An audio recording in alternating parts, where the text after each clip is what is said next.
Hello and welcome back to tourism notes. इस video में हम बात करेंगे सस्टेनेबल टूरिज्म के बारे में। सस्टेनेबल टूरिज्म एक बहुत ही ज़्यादा इम्पोर्टेंट टॉपिक है सबके लिए। हमारे पूरे ट्रैवल इंडस्ट्री के लिए ही एक इम्पोर्टेंट टॉपिक है। अगर आप ट्रैवल एजेंट हो, टूर ऑपरेटर हो या फिर टूरिज्म के स्टूडेंट्स हो तो आपके लिए बहुत ही ज़्यादा इम्पोर्टेंट है सस्टेनेबल टूरिज्म के बारे में जानना।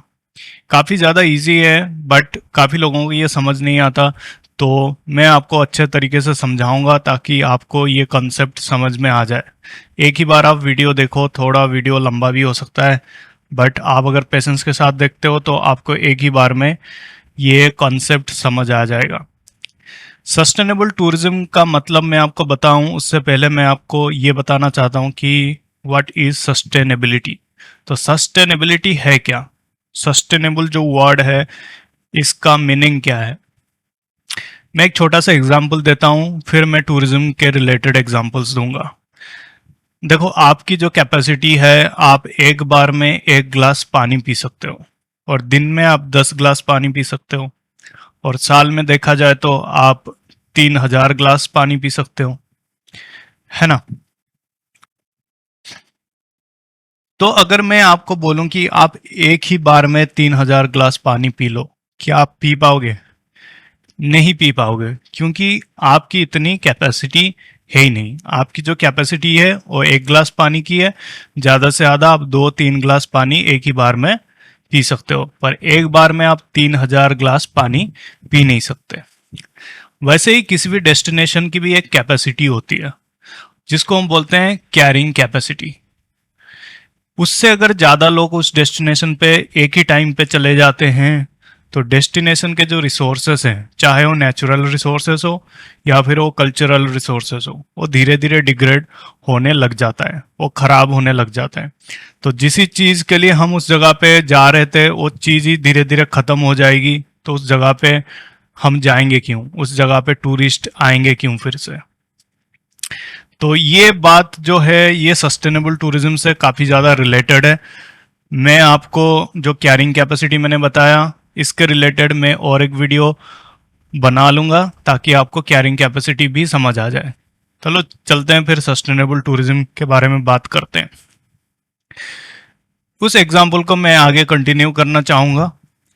जैसे कि किसी भी डेस्टिनेशन की जो कैपेसिटी है, जो कार्बन डाइऑक्साइड को कंज्यूम करने की, एब्जॉर्ब करने की जो कैपेसिटी है, वो मान के चलो कि आप 10,000 लोगों का है।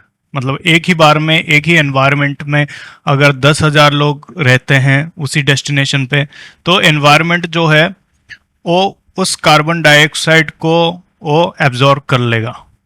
अगर 10,000 की जगह उस जगह पे एक ही टाइम पे 10 लाख लोग आ जाए तो क्या वो कार्बन डाइऑक्साइड को एनवायरनमेंट एब्जॉर्ब कर सकता है?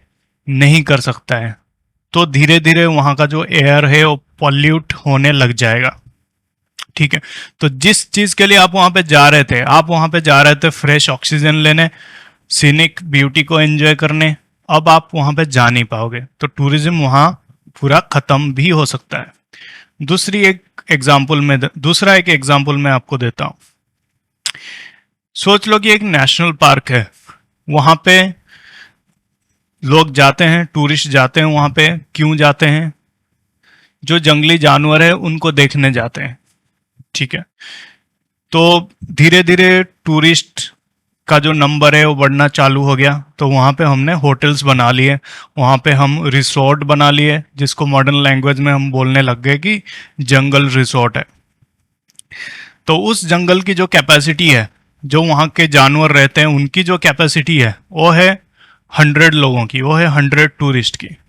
अगर 100 टूरिस्ट जाते हैं उस जंगल पे, 100 टूरिस्ट जाते हैं उस जंगल में और वहाँ पे रात को डीजे बजाते हैं, तो जानवरों को इतना कुछ परेशानी नहीं आती।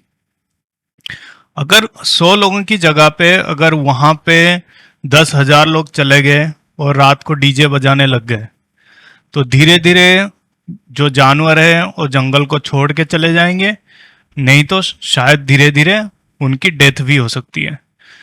तो आप उस जंगल पे जा क्यों रहे थे? क्योंकि वहाँ पे जानवर रहते हैं, जानवरों को देखने आप जा रहे थे। अब आपका नंबर इतना बढ़ गया कि आपने डीजे, वहाँ जंगल के अंदर ही आपने डीजे बजाना चालू कर दिया। 10,000 लोग एक ही बार में डीजे बजा रहे हैं और डांस कर रहे हैं और गाना चला रहे हैं, और दिन में जानवरों को सोने नहीं देते।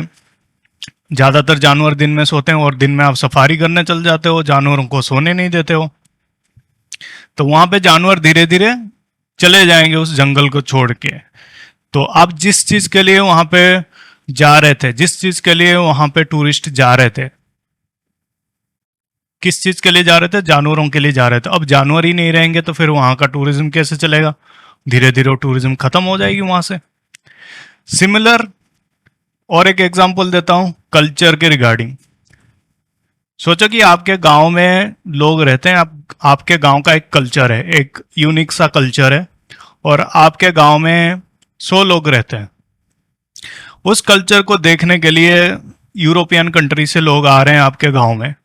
तो 10 लोग आए तो चलेगा, 50 लोग आए तो चलेगा, आपके कल्चर को इतना कुछ फर्क नहीं पड़ता। बट उस जगह पे, वहाँ पे अगर 1000 लोग एक ही बार में आने लग जाएं और रोज ही 1000 लोग आने लग जाएं, तो वहाँ का कल्चर जो है धीरे धीरे, उस कल्चर की जो यूनिकनेस है वो खत्म हो जाएगी। धीरे धीरे वो कल्चर यूरोपियन कल्चर बन जाएगा। तो जिस चीज़ के लिए वहाँ पे टूरिस्ट आ रहे थे वो चीज़ ही खत्म हो जाएगी वहाँ से, तो टूरिज्म भी धीरे धीरे खत्म हो जाएगी। तो सस्टेनेबल टूरिज्म जो है ये है एक, आप ऐसे मान के चलो कि सोने के अंडे देने वाली मुर्गी की तरह है। आप रोज एक अंडे के लिए इंतजार करोगे तो आप पूरी जिंदगी एक एक अंडा, सोने का अंडा एंजॉय कर सकते हो। और एक ही बार में आपने मुर्गी को मार दिया तो उसके बाद अगले दिन से आपको अंडा नहीं मिलेगा। मुझे यकीन है कि आपको समझ में आ गया होगा what is sustainability and what is sustainability regarding to tourism industry. अब आप स्क्रीन पे देखोगे तो मैंने एक डेफिनेशन लगा रखा है जो UNWTO का डेफिनेशन है। एग्जाम वगैरह आप दे रहे हो तो इसी डेफिनेशन को ही लिख के आना। इसको आप नोट डाउन कर लो या फिर मेमोराइज कर लो या फिर वीडियो को लाइक कर लो या फिर सेव कर लो वीडियो को, ताकि बाद में आप एक्सेस कर सको इस वीडियो को और इस डेफिनेशन को आप याद कर पाओ। So next आता है the goal of sustainable tourism. The goal of sustainable tourism is to balance the needs of the tourist, the industry and the host community. देखो host community की जो नीड है उसकी दो ही नीड है। पहली बात है कि उनका कल्चर खराब नहीं होना चाहिए, उनका एनवायरनमेंट खराब होना नहीं चाहिए, उनकी जो वाइल्ड लाइफ है वो खराब नहीं होनी चाहिए। दूसरी जो मेन नीड है वो है कि उनका इकोनॉमिक डेवलपमेंट भी होना चाहिए थ्रू टूरिज्म। टूरिस्ट की क्या नीड है? टूरिस्ट की नीड है कि अगर वो पैसा खर्च कर रहा है तो डेस्टिनेशन पे जाके वो एनवायरनमेंट को एंजॉय कर पाए, कल्चर को एंजॉय कर पाए और वाइल्ड लाइफ को भी एंजॉय कर पाए। अब इंडस्ट्री की क्या नीड है? इंडस्ट्री मतलब the set of businesses.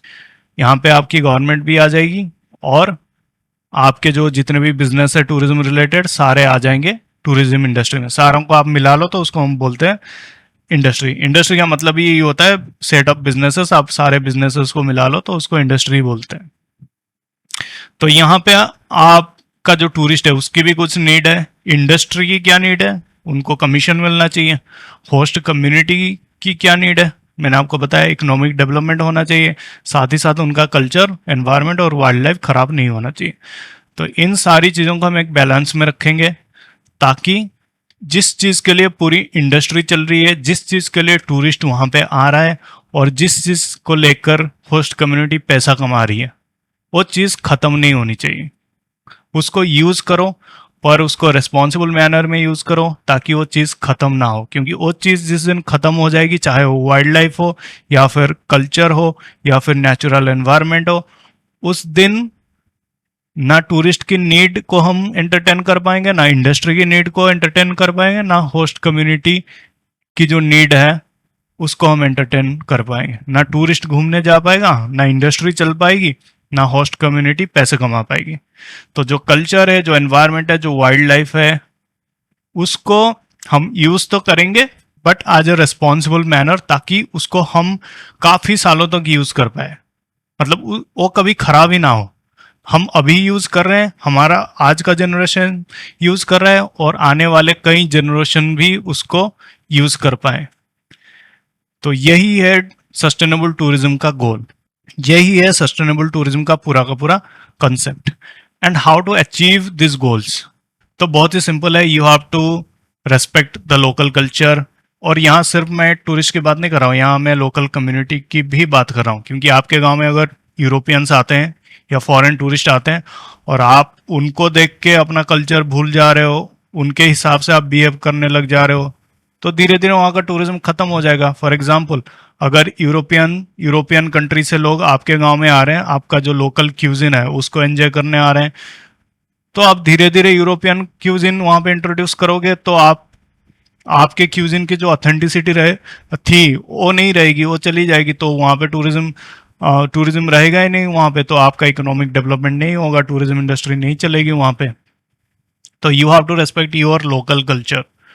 Second जो होता है वो है you have to conserve and preserve the heritage and the biodiversity. जो आपका हेरिटेज है, जो बायोडाइवर्सिटी है, जो फ्लोरा एंड फोना है, उसको आपको कंजर्व करके रखना पड़ेगा, जैसे कि उनको कुछ नुकसान ना पहुंचे। थर्ड जो है, जो भी पैसा आपका टूरिज्म से आ रहा है, सिर्फ आप अपने इकोनॉमिक डेवलपमेंट में उसको ना लगाएं, उससे थोड़ा बहुत आपको री इन्वेस्ट करना पड़ेगा। अपना जो इकोलॉजी है और जो बायोडाइवर्सिटी है, जो मॉन्यूमेंट्स हैं आपके, जो कल्चर है, उसके ऊपर भी आपको इन्वेस्ट करना पड़ेगा उस पैसे को। तो आप जब री इन्वेस्ट करोगे तो उसकी सस्टेनेबिलिटी बढ़ जाएगी। अब बात आती है सस्टेनेबल टूरिज्म के टाइप्स के बारे में। तो काफ़ी सारे टाइप्स हैं, जो मेन टाइप्स हैं मैं आपको बता देता हूँ। Eco tourism, agri tourism, responsible tourism, community based tourism. एक बार मैंने बात की थी रेस्पॉन्सिबल टूरिज्म के बारे में, एक बार एक वीडियो पूरा मैंने बनाया था एग्री टूरिज्म के बारे में, और एक वीडियो मैंने बना दिया है इको टूरिज्म के बारे में। आप जाके इसको प्लेलिस्ट में चेक कर सकते हो। रेस्पॉन्सिबल टूरिज्म के ऊपर मैं एक डेडिकेटेड वीडियो बनाऊंगा आने वाले दिनों में, तो आप चैनल को ज़रूर सब्सक्राइब करना। और जो नेक्स्ट आता है, जो सबसे इम्पोर्टेंट है, वो है community based tourism. Community based tourism is a type of sustainable tourism that involves working closely with local communities to ensure tourism benefits them directly. It can include activities such as homestays, cultural tours and volunteer opportunities. तो जो ये home stage आ गए, जो cultural tours वगैरह आ गए, ये सारे community based tourism है। कम्युनिटी बेस्ड टूरिज्म का मतलब ही यही होता है कि किसी टूरिज्म को जब आप इंट्रोड्यूस करते हो जो लोकल कम्युनिटी है उसको डायरेक्ट फायदा पहुंचाने के लिए, तो उसको हम बोलते हैं कम्युनिटी बेस्ड टूरिज्म। अगर आपको वीडियो अच्छा लगा तो लाइक शेयर सब्सक्राइब ज़रूर कीजिए। मैं आपको मिलता हूँ नेक्स्ट वीडियो में। Thank you so much.